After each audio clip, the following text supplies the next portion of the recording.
आप सभी को मेरा प्रणाम।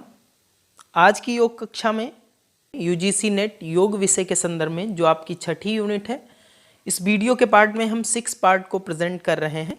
जो हम सामान्य मनोविज्ञान पढ़ रहे हैं, जनरल साइकोलॉजी पढ़ रहे हैं, उसके अंतर्गत जो आपका तीसरा टॉपिक है जिसका नाम है पर्सनालिटी, व्यक्तित्व। व्यक्तित्व के अंदर जो हम लोग के सिलेबस के अंदर दिया हुआ है वह है व्यक्तित्व का स्वरूप एवं प्रकार। इस वीडियो में व्यक्तित्व के स्वरूप एवं प्रकार के बारे में जानेंगे। आज की कक्षा में हम लोग व्यक्तित्व पढ़ेंगे यूजीसी नेट योग विषय के संदर्भ में। जो व्यक्तित्व के अंदर जो आपको टॉपिक्स को पढ़ना है सिलेबस के अनुसार, वो सिलेबस हमने यहाँ पर लिखा है। इन टॉपिक्स को आपको इस व्यक्तित्व के चैप्टर में आपको कवर करना है। जैसे कि इसमें लिखा हुआ है व्यक्तित्व का स्वरूप एवं प्रकार, व्यक्तित्व के निर्धारक तत्व, आनुवांशिक एवं वातावरणीय, व्यक्तित्व के विकास के विभिन्न रूप एवं अवस्थाएं। इस तरह के इतने जो बिंदु हैं, इन बिंदुओं पर ही हमको पढ़ना है, अध्ययन अध्यापन करना है और इन बिंदुओं से संबंधित ही प्रश्न बनेंगे। तो हम लोगों को कहीं ना कहीं आपको सिलेबस को, आपका जो पाठ्यक्रम है उसको केंद्रित होकर के अध्ययन अध्यापन करना है, क्योंकि जो भी प्रश्न बनेंगे सिलेबस के अकॉर्डिंग ही बनेंगे, पाठ्यक्रम के अनुसार ही बनेंगे। तो हमको सबसे पहले जो जैसे कि हमने व्यक्तित्व टॉपिक लिया, व्यक्तित्व का जो हमें पढ़ना है, तो इसके सबसे पहले हम लोगों ने देख लिया कि इन विषयों पर हम अध्ययन अध्यापन करेंगे। अब आइए पढ़ते हैं व्यक्तित्व के बारे में। सबसे पहले अगर व्यक्तित्व के बारे में जाने तो पर्सनालिटी का प्रयोग अनेक अर्थों में किया गया है। जो व्यक्तित्व का अंग्रेजी रूपांतरण है पर्सनालिटी का उपयोग अनेक अर्थों में किया गया है, जैसे व्यवहार, मानसिक क्षमता, समायोजन, शारीरिक बनावट। यहाँ पर जो दूसरी लाइन है ये महत्वपूर्ण हो जाती है आपके लिए कि व्यवहार को और मानसिक क्षमता को, समायोजन को और शारीरिक बनावट के आधार पर हम पर्सनालिटी का ऑब्जर्वेशन करते हैं, पर्सनालिटी का एक दृष्टिकोण बनाते हैं कि किसकी पर्सनालिटी किस प्रकार की होगी, जिनमें हम इन गुणों को समाहित करते हैं जो व्यवहार है, मानसिक क्षमता है, समायोजन क्षमता है और शारीरिक बनावट है। अब तीसरा प्रमुख बिंदु है कि लैटिन भाषा के शब्द पर्सोना से ये शब्द पर्सनालिटी लिया गया है और इसका अर्थ जो होता है मुखौटा या पहनावा होता है। तो ये भी बहुत ही प्रश्न बन सकता है कि आपका जो पर्सनालिटी शब्द है किस भाषा से लिया गया है, तो लैटिन भाषा से लिया गया है। अब व्यक्तित्व को समझने के लिए 2 लाइनों में हमने लिखा है कि व्यक्ति के वे गुण जो अपना प्रभाव अन्य व्यक्तियों पर डालते हैं व्यक्तित्व कहलाता है। बाह्य गुणों पर आधारित अंतः वास्तविक अर्थ का प्रकट नहीं करता, अर्थात जो बाह्य गुण पर आधारित होते हैं वह अंतः वास्तविक गुणों को प्रकट नहीं करते हैं। अर्थात व्यक्ति के वे गुण जो अपना प्रभाव अन्य व्यक्तियों पर डालते हैं, इस तरह से व्यक्तित्व कहलाएंगे। बाह्य गुणों पर आधारित अतः वास्तविक अर्थ को प्रकट नहीं करता है। इस तरह से हमने सारगर्भित रूप में पर्सनालिटी को का अर्थ क्या है और उनको किन किन बिंदुओं के माध्यम से, मापदंडों के माध्यम से देखा जाएगा, जो दूसरी लाइन में हमने बताया आपको। इसके बाद में व्यक्तित्व को बहुत ही सारगर्भित रूप में नीचे की 2 लाइनों में हमने व्याख्यात किया। अब जानते हैं व्यक्तित्व के सैद्धांतिक दृष्टिकोण से व्यक्तित्व को किस प्रकार से देखा गया है। सबसे पहले जानते हैं सामान्य रूप से व्यक्तित्व को व्यक्तिगत अनुभवों के आधार पर माना जाता है कि व्यक्ति का किस प्रकार का अनुभव है, उस तरह से उसका व्यक्तित्व माना जाता है।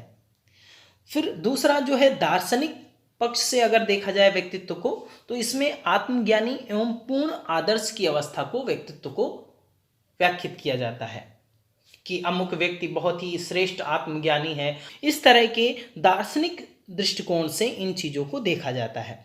सामाजिक दृष्टिकोण से व्यक्तित्व की अगर बात करें तो कार्य और पद के आधार पर कि किस प्रकार का वह कार्य करता है, वह एक प्रकार का कोई नेता है या कोई अध्यापक है या कोई सैनिक है या किस पद पर है, उस ये 2 जो हमने शब्द दिए कार्य और पद, सामाजिक दृष्टिकोण इस पर निर्भर करती हैं व्यक्तित्व के कि कार्य कैसा है और पद क्या है, उस पर उसका व्यक्तित्व का निर्धारण किया जाता है। चौथा जो प्रकार से देखा जाता है मनोविश्लेषण, वाद की दृष्टि से अगर व्यक्तित्व को देखें तो इदम, अहम और पराहम, अर्थात इसको अगर अंग्रेजी भाषा में जाने तो इड, ईगो और सुपर ईगो की दृष्टिकोण से मनोविश्लेषणवाद के रूप में इसको देखा जाता है। फिर पांचवा और अंतिम जो सामान्य रूप से हम देखें तो मनोवैज्ञानिक दृष्टिकोण से इस तरह से आप देख सकते हैं व्यक्तित्व को कि बाह्य तथा आंतरिक गुण है। तो मनोवैज्ञानिक दृष्टिकोण से दो भागों में विभाजित किया जा सकता है। अब हम लोग जानेंगे व्यक्तित्व के परिभाषाओं के रूप में जो बहुत ही महत्वपूर्ण है आपकी परीक्षा की दृष्टिकोण से भी, और जो महत्वपूर्ण वैज्ञानिकों ने जिन महत्वपूर्ण परिभाषाओं को दिया उनमें से प्रमुख परिभाषाओं को हमने लिया है इस वीडियो में। प्रमुख 4 परिभाषाएं आपको मैं बताऊंगा जो परीक्षा के दृष्टिकोण से बहुत ही महत्वपूर्ण हो जाती हैं, और इन परिभाषाओं को आपको बहुत ही अच्छे ढंग से याद करना चाहिए जिससे आपके प्रश्न आसानी से हल हो सकें। पहली जो परिभाषा है G.W. आलपोर्ट 1937 के अनुसार इन्होंने व्यक्तित्व के बारे में कहा। ये कहते हैं कि व्यक्तित्व मनोदैहिक व्यवस्थाओं का एक गत्यात्मक संगठन है, डायनेमिक ऑर्गेनाइजेशन है, जो पर्यावरण के प्रति होने वाले उनके अपूर्ण अनुकूलनों का निर्धारण करता है। मतलब इन्होंने जो बताया व्यक्तित्व को, कहा कि मनोदैहिक अर्थात साइकोसोमेटिक व्यवस्थाओं का एक गत्यात्मक संगठन है, डायनेमिक ऑर्गेनाइजेशन है, जो पर्यावरण के प्रति होने वाले उनके अपूर्ण अनुकूलनों को निर्धारण करता है। अर्थात एडजस्टमेंट की बात की, समायोजन की बात की। जैसे कि हमने 3 शब्दों में नीचे लिख दिया है, एडजस्टमेंट, इंटरनल्स एंड एक्सटर्नल्स। जो बाह्य है या अंतः है, जो दोनों प्रकार का समायोजन है, उस पर इन्होंने केंद्रित किया अपनी परिभाषा को G.W. आलपोर्ट ने। ये परिभाषा से प्रश्न इस तरह से बन सकता है कि ये परिभाषा दे दिया, या फिर इनका एक जो गुण दिया है समायोजन का, गत्यात्मक या डायनामिक जो ऑर्गेनाइजेशन है, या साइकोसोमेटिक की बात की उन्होंने, मनोदैहिक की बात की। तो गत्यात्मक संगठन और मनोदैहिक संगठन की किस मनोवैज्ञानिक ने बात की है व्यक्तित्व के परिभाषा में, इस तरह से भी प्रश्न पूछ सकते हैं। तो आपको परिभाषा तो बहुत ही अच्छे से याद होनी चाहिए। आइए दूसरी परिभाषा के रूप में देखते हैं। अब एक ऊपर लाइन हमने लिखी है कि after 49th definition Allport give 50th definition. ये जो आलपोर्ट ने 50वीं परिभाषा दी 1937 में, ये 50वीं परिभाषा थी। इससे पहले 49 परिभाषाएं दी जा चुकी थी। दूसरी परिभाषा जो आइजेंग ने 1952 में दी, इन्होंने कहा कि व्यक्तित्व व्यक्ति के चरित्र, चित्त की प्रकृति, ज्ञान शक्ति तथा शारीरिक संगठन का करीब करीब एक स्थायी संगठन है, जो वातावरण में उनके अपूर्ण समायोजन का निर्धारण करता है।